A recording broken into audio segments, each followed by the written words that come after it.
everybody, it's Tim Reichon here with Sail Pensacola at Foiling Week Pensacola. I am introducing you to a really cool idea. It's a hydrofoil on a pontoon.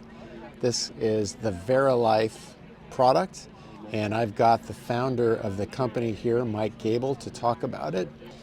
First of all, Mike, welcome to Foiling Week Pensacola.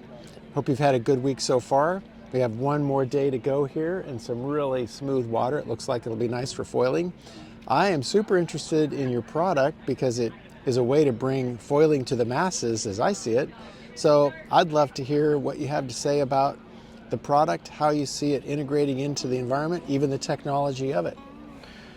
Thanks, Tom, for that introduction, and thanks for having us, by the way. So it's just been a pleasure teaming up with Foiling Week and having a chance for our company to talk to other foilers in different parts of the industry, whether it was kiteboarders or sailboarders, you know, and just having everybody here with the common goal of bringing foiling to the market here in the United States. As we understand it, the Europeans are way in front of us, and so us, you know, Americans, we're kind of playing a catch-up game as to the efficiency of what the hydrofoil does for the boating industry. And what it does is it allows you to basically go through the water easier and faster because you're carrying less drag, okay? So if you can get up on foils, which basically foils, for those of you that may not know exactly what they are, they're basically airplane wings that are made for the water. Okay, water, if you don't know, is about 865 times denser than air. So, you know, when we were kids, we used to try and punch underneath the water, or we used to play games in the water or try and kick in the water, and that water would slow your kick down. But it does the same effect for boats. So boats that are normal surface tension boats, semi-displacement, displacement boats, they just don't go as fast without some accessory, and that accessory happens to be a hydrofoil. And believe it or not, hydrofoils are not new. Alexander Graham Bell, back in about 1911 to 1914, came up with a product that he produced with a guy named Charles D. I know his last name starts with a D. And they did the first hydrofoil in the States that was named HD4. Okay, so when you hear HD4, for me, I automatically thought, okay, what happened to HD3, HD2, and HD1, right? So he probably didn't get it right out of the package, right? He probably spent the first 3 boats researching what hydrofoils did back then, and then moved along to HD4, and he actually set the world speed record at that time, which held for, I believe, 10 years, at 71 or 74 miles per hour. Wow, impressive. So, as we were saying, is hydrofoils are not new. It's just new to the public, and so this format that Tim has brought to us with Foiling Week and Sail Pensacola is just allowing the public to ask questions and for us to educate the public as best as we can as to what a hydrofoil does for any marine application. And there's plenty of them around here. We have pedaling boats, we have sailboats, we have upper end sailboats that are doing 30 miles an hour in 15 knots of breeze. They're doing 2 times the wind speed. And so you get a chance to just kind of touch, feel, and talk out here. A little bit about our product. Okay, our product is for pontoon boats. So believe it or not, we make a pontoon boat with generally a 75 horsepower to a 150. We make them go anywhere between 25 to 55 miles per hour. Wow. And it's very, very fast. We actually have one boat right now that is using one of our products, this VARA Foil over here.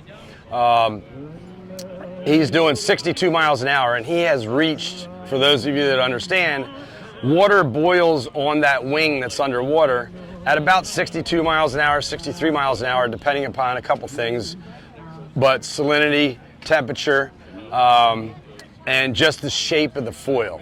So depending upon whether you put more shape in the back end loaded they call it, or put more shape in the front, that's front end loaded.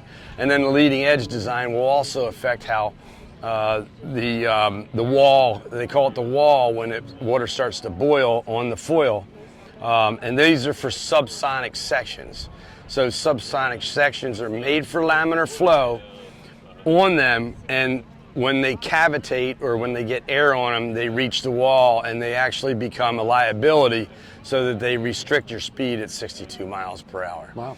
So that's basically, that is the wall literally on the speed, because you hit that and you can't accelerate over that. You can't accelerate over that. No, like I said, the hydrofoil becomes a liability at that. So then they're doing shapes that are now more wedge shaped, so it's almost like if I were to take an axe and swing it into a piece of wood, that would be the shape represented by the supersonic sections, or what they call supercavitating foils. And those foils are theoretical right now, because the first one that can get through that 62 mile an hour or 63 mile an hour barrier is the winner, right? If they can figure out how to get speedboats faster on hydrofoils, that's the big secret that we're all trying to figure out. Can you dynamically change the shape of the foil in some way to allow you to get through the cavitation issue that is at least shape related, the piece that theoretically you could control? You can't really affect temperature or salinity very much, but could you design a foil that you could actually change the shape of it while using it? Yeah, I think, that's a great question, right? I think some of the thought process of the guys that are the R&Ds and the mathematicians that are figuring this all out, we know that we can change the shape of an airplane wing by extending that aileron out the back end, right? Yes. Or going to flaps and things like that. So we know we can do that with an airplane wing. The moths have somewhat of a flap shape to them. In terms of me personally actually seeing that in application at this event or before this event, I haven't seen it, but I believe that that question you asked is a very good question, because they're probably trying to do that. Okay. But I think if they pull that off, it's going to be somehow being that excuse me one second, being that the leading edge of the foil that Tom's talking about, this would be the leading edge, the sharper end would be the trailing edge. Well, in order to do a supercavitating foil, I think maybe what Tom and I are thinking here is that actually that shape change would need to make this sharp pointy end go to the front, and then some change of shape would have to happen in the back. So that mechanically would have to happen after you're actually up on foil and getting ready to break through that 62, 63 mile an hour barrier. Yeah. Right?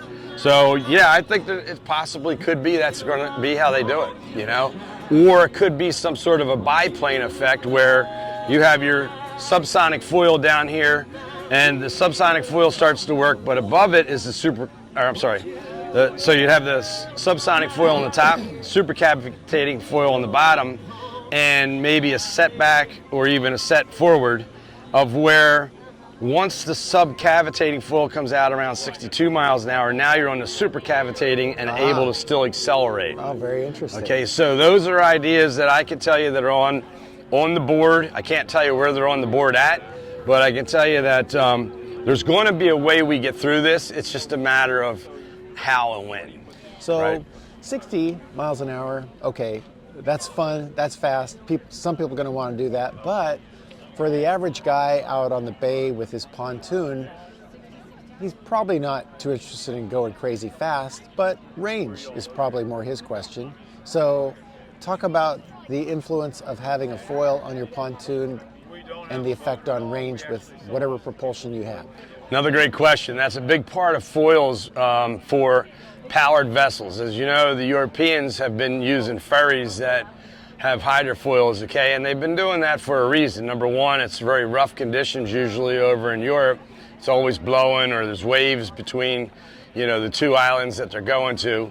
But range is also a very big deal, or fuel cost in Europe, right? I believe they're paying probably almost twice what we are over here in the United States. So they need the range, they need the fuel savings, and that's what this HydroFoil does for you, because it decreases the amount of area of your boat in the water. That means you have the same horsepower for less area, which equates to more speed, more range, better fuel economy. And in general terms, with our product, you're getting somewhere between 25 to 40% better range by using a HydroFoil at your different RPM ranges. And we usually cruise, our personal self, we usually cruise at about 20% of max throttle. That's what's recommended on your outboard manufacturers, is to try and keep things maximum right there. Excellent. Now what about, so everybody's got a pontoon on the intracoastal is going to want to go to the beach, right? So then you get into draft issues. Does the HydroFoil under the pontoon impact your ability to go into shallow water and beach? Yeah, some applications may. Our application actually has adjustment holes at the top. So let's say you're a frequent beacher. Okay, our materials that we're made out of, as you may be able to see here, this is the HydroFoil itself. This is made from a 6063 T6 aluminum, which is basically the same as what your boat is made of, right? So this hangs about 4 inches below your boat. This would be a tritoon application. These are little miniature applications that shows you kind of how the HydroFoil hangs below the boat, if you can see this.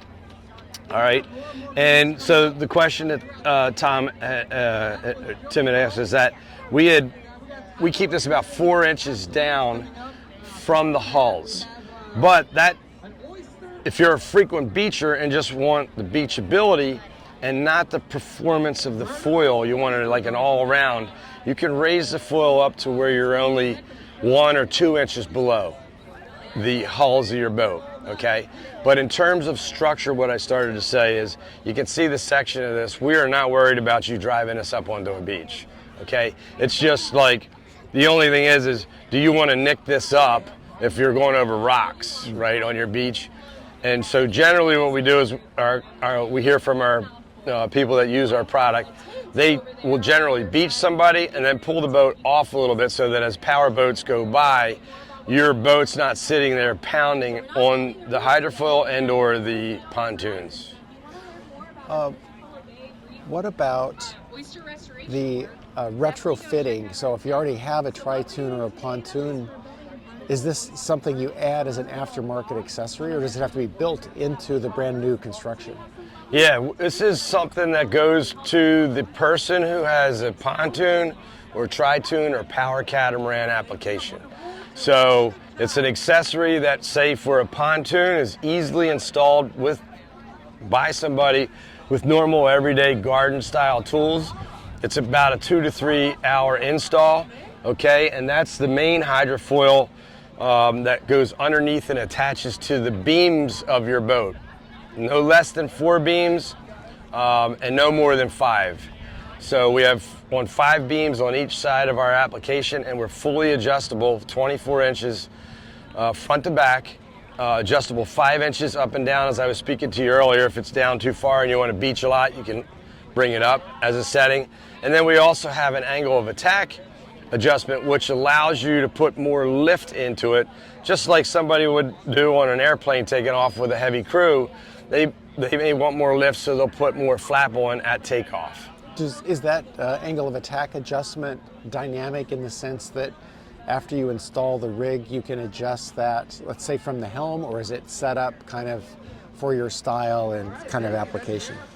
Good question. So in our patent pending, okay, we have actuators as part of the application. So and we actually have some stuff that's going to be coming out soon that it'll be adjustable only while you're at neutral. Okay, so you'll have to come back to neutral, make the adjustments that you want, either front to back or angle of attack, and then you'll put it in gear, go out and try that setting and see if you like it. But as far as doing it on the fly for the everyday recreational boater, we just want everybody to be safe out there, be able to go out and do the things they do in a normal weekend day, and not have to worry about this being an unsafe accessory on your boat. So we just don't want that to happen on the fly. In terms of our setup now, we're a 4-bolt system, so that if you have everyday tools like a socket wrench and open end wrench, we take a 1/2-inch wrench and undo the front 2, and we can do an angle of an attack change, okay? Or if we want to go front to back, then we would undo 4 and move the foil. But we'd undo 2 at a time, 2 on one side, move forward 2 holes, or if we wanted to go forward, and then move, tighten that up, and then go forward 2 holes on these on the opposite side. And that's if we wanted to go forward. If you wanted to go aft, then that would be the adjustment in reverse order of what we just said. Now, for people that don't know this, as you go forward with your foil, you're lifting more of the bow or more of the front of the boat, right? But as you go back with the foil, you're lifting more of the back end. So you're looking for, with our product, you're looking for the setup to be that when you take our VARA plate, okay, which is another part of our kit, when you take the VARA plate and it mounts to the motor, that acts like the elevator of your airplane that you use through your trim and tilt switch, all right? But when you get the final dial in or final setup, you're looking for the wave to be about halfway back on the boat. So basically you're shortening the water year line of your boat by 50%. Wow. Okay, so hopefully that covers the dynamic changes you're talking about and the manual changes that you're talking about with the 4 bolts. So, Mike, your product is not generally available yet. So if somebody wanted to get this, I guess they can order it from you and install it themselves? Is that the typical customer? Correct, yeah. Another good point. We have dealers, a couple dealers around the nation. Okay, we also do installs. We're from Tampa, Florida, another Florida company here, and so we do installs around our area. And then sometimes we have people that just don't want to do the installs. They'll have me come to their boat wherever they're at, and we'll go get the installs done there. But as we said, I touched on this, is that the pontoon install is extremely easy, 2 to 3 hours. It can be done in the water, it can be done on the trailer, or it can be done on a lift, okay? The tritoon install, if y'all are familiar with tritoons, is just a little bit more difficult, and it's difficult only because of the reason that between these hulls, these 3 hulls, is usually only about 11, maybe 12 inches of space, okay? So when we go in to mount our angles up here, okay, if you could see our actual product on the starboard side over here on my right side, but we have angles that get mounted to the bottom deck of the boat. As we told you, 4 beams minimum, 5 beams maximum. Getting those in there is just a little bit tougher. So the tritoon application is an application that takes a bit longer. It's about a 5-hour install, possibly 6 hours, and we use a little bit different bolt system to do it because most tritoons are underskinned. So you can't see the beams. You just know they're there from the rivets that are holding the underskinning, which is aluminum, thin plating underneath the boat. We go right through that with our beams and these bolts. They're called box bolts, and the manufacturer actually says they're stronger than a normal nut and bolt assembly. So we've been using them for some time and just had great luck with them. Outstanding. This is a super interesting implementation of some really cool technology on a boat platform that everybody knows and loves. I'm super excited to see how it goes for you. I'm so glad that you came to Foiling Week Pensacola. Any impressions so far about Pensacola, the Pensacola Bay, the Santa Rosa Sound, all the stuff that you saw happening here? Yes, just nothing good to say about this whole venue. This venue has somebody watching us might not know is that this venue has been going on all week. We've been out at the beach helping out. We helped out with all types of people. We had Special Olympics kids here. We had kids that are professionals. We've had kind of the middle of the line, the top of the line, the bottom of the line, whatever you may want to call that. I'm not calling anybody bottom of the line. I'm just saying we've had all sorts of people from all over the world here, and speaking the language of foiling and trying to educate the public on just what hydrofoils do for our industry. It's new to many people here in America, and with the help of Foiling Week and Sail Pensacola and people like ourselves that are manufacturers, we just want to try and educate you all. So if you have any questions, please feel free to call me, email me at the information we'll get to put on the end of this reel, and or email Sail Pensacola. Sail Pensacola or Foiling Week. And I'm sure these people are just so nice, they'll help you out. Absolutely. Mike, thanks so much for coming up here, bringing your boat up, and not only showing it, but being part of the race management machine, being part of towing people up on the Sound with the wake foilers. I mean, you've been in the middle of it, and it's just been fantastic to see the boat in action working. So thank you so much for that. It's a great addition to the implementation story about hydrofoils, and I can't wait to have you come back and do it next year. And even before then, we're going to plan something before then to get this thing more exposure. Well, we loved being invited here. We thank you for that, and we look forward to working with this team again. It's been a great experience for me and for Tracy. Thanks so much, Mike. All right. Have a great conclusion to Foiling Week. Bring it in for a landing, and as we say, one of our taglines at Sail Pensacola is #FoilMore. All right, we're going to make sure we keep an eye on that too. Thanks, Mike. Have a great day. Thank you.